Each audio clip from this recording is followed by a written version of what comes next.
தோள்பட்டை எப்படி இருக்குது அப்படிங்கிறத தெரிஞ்சுக்கணும்.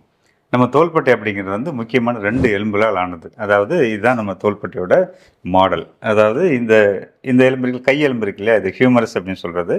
இது ஒரு பந்துக்கிண்ண மூட்டு. இது ஒரு பால் மாதிரி ஒன்று இருக்கும். 2வது இந்த இந்த எலும்பு ஒரு கிண்ணம் மாதிரி இருக்கும். ஸோ இந்த பாலும் இந்த கிண்ணமும் சேர்ந்து இந்த பந்துக்கிண்ண மூட்டு ஃபார்ம் பண்ணுது. ஸோ இந்த மூட்டு தான் நமக்கு மூமெண்ட்டு, கையை மேலே தூக்க, திருப்ப எல்லா விதமான மூமெண்ட்டுக்கும் இந்த பந்துக்கிண்ண மூட்டு தான் காரணம். ஸோ இந்த பந்துக்கிண்ண மூட்டு மூமெண்ட் ஆகிறதுக்கு முக்கியமான 4 சதைகள் இதுக்கு காரணமாக இருக்குது.